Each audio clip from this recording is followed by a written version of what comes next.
Now they get this income in part because they hold positions of commanding power in the economy. These are people who are CEOs, upper management, money managers, finance people, etc. And they get it by extorting money out of the corporations that they run. They run a corporation, they run a financial institution entirely to make short-term gains. So the price of the stock in that institution will go up. For that they are rewarded handsomely. Do you know that the head of Lehman Brothers, a company that just went bankrupt, an investment bank just went bankrupt, was paid between 2000 and when he was fired in 2008, was paid, listen, $480 million. $480 million for running an investment bank into the ground. So they get it through extortionate means. But secondly, they are allowed to keep it.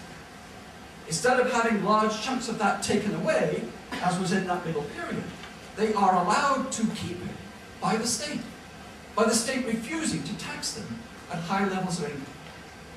Now, why would any society deliberately channel such a gross percentage of income to people who already have so much money they don't know what to do with it? What is the rationality behind such a system? Well, firstly, it may not be particularly rational, it may be entirely calm. But there is an argument behind this. And the argument is this. If you channel income to super rich people who can't spend it, they have to save it. And they have to reinvest it. And the argument by neoclassical mainstream economists is they will then invest it in improving the economy, by making the economy more innovative, by improving technology, by making American capitalism more competitive. Now that's the only possible reason they're giving such huge amounts of money to super rich people. That's the only way it can conceivably make sense.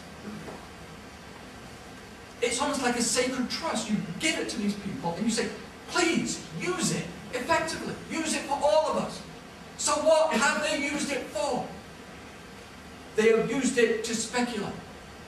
They've used it to speculate because that is where you make the highest return.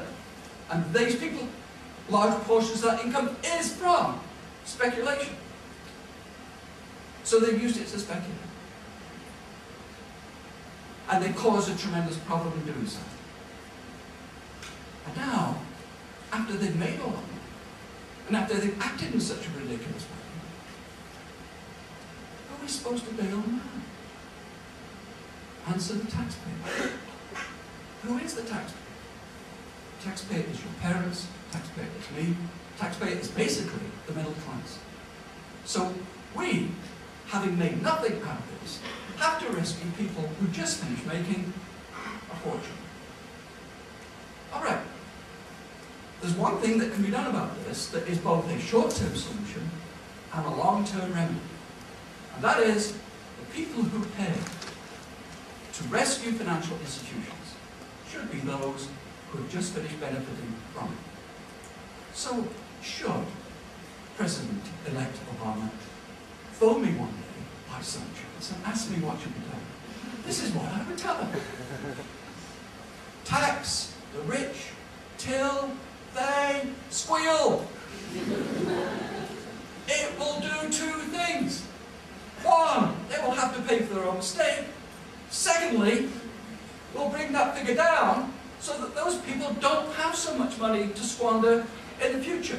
And instead, we will take it into the state and we will use that desperately needed investment capital to solve not only the financial crisis, but the crisis of Western capitalism in general. We need that money.